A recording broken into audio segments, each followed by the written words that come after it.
श्री गणेश जी भगवान की कहानी। एक गांव था जिसमें एक सेठ जी अपने परिवार के साथ रहते थे। गांव के पास ही शहर में सेठ जी का बड़ा व्यापार था। सेठ जी गणेश जी की पूजा श्रद्धा एवं विश्वास से करते थे, जिससे सेठ जी के घर में अन्न धन के भंडार सदैव ही भरे रहते थे। उनके जीवन में किसी भी प्रकार की कोई कमी नहीं थी। नित्य प्रतिदिन नियम अनुसार रोज सेठ जी नदी पर नहाने जाते और आकर गणेश जी की पूजा करते, उन्हें भोग लगाते और फिर स्वयं भोजन करते थे। ये बात सेठानी जी को अच्छी नहीं लगती थी। वह धार्मिक नहीं थी और ईश्वर में विश्वास नहीं रखती थी।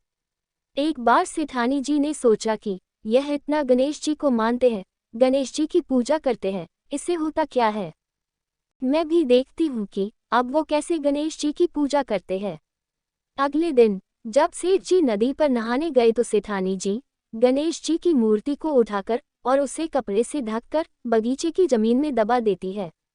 जब सेठ जी नदी से नहाकर घर आते हैं और देखते हैं कि गणेश जी की मूर्ति तो मंदिर में नहीं है, तो वो सेठानी से पूछते हैं, गणेश जी की मूर्ति कहाँ गई? मूर्ति मंदिर में नहीं है। सेठानी जी ने कहा, मुझे नहीं मालूम। सेठ जी मूर्ति को घर में बहुत ढूंढते हैं, लेकिन मूर्ति नहीं मिलती। गणेश जी की मूर्ति न मिलने पर उस दिन सेठ जी गणेश जी को भोग नहीं लगा पाए, जिस कारण सेठ जी ने अन्न जल का भी त्याग कर दिया और गणेश जी से प्रार्थना करने लगे कि हे प्रभु, लगता है आप मुझसे रुष्ट हो गए हो और कहीं चले गए हो। आप अपनी कृपा दृष्टि मुझ पर कीजिए और प्रभु मुझे दर्शन दीजिए।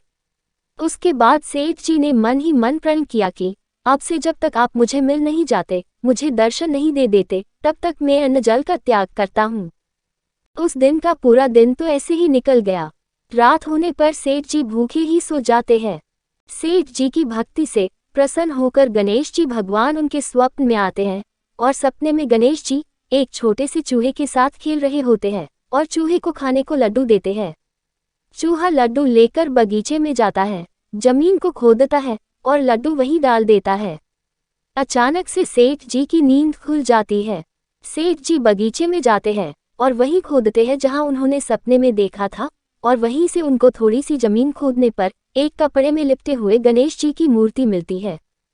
सेठ जी गणेश जी की मूर्ति की पूजा करके उनको यथास्थान स्थापित करते हैं और सेठानी के पूछने पर सारा वृतांत उन्हें सच सच बता देते हैं। ये बात जानकर सेठानी जी को आश्चर्य होता है और अब सेठानी जी मन ही मन श्रद्धा एवं विश्वास से गणेश जी भगवान की भक्त बन जाती है और सेठ जी से कहती है कि मुझसे बहुत बड़ा अपराध हो गया है।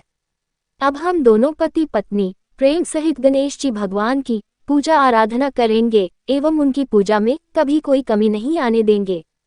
ये सुनकर सेठ जी अत्यधिक प्रसन्न हो जाते हैं और दोनों पति पत्नी गणेश जी भगवान को धन्यवाद करते हैं। श्री गणेश जी भगवान अपनी कृपा सेठ सेठानी के समान ही हम सभी पर बनाए रखना। कहानी सुनने वालों की सभी मनोकामनाएं पूर्ण करना। जय बोलो श्री गणेश जी भगवान की। ओम गण गणपति नमो नमः।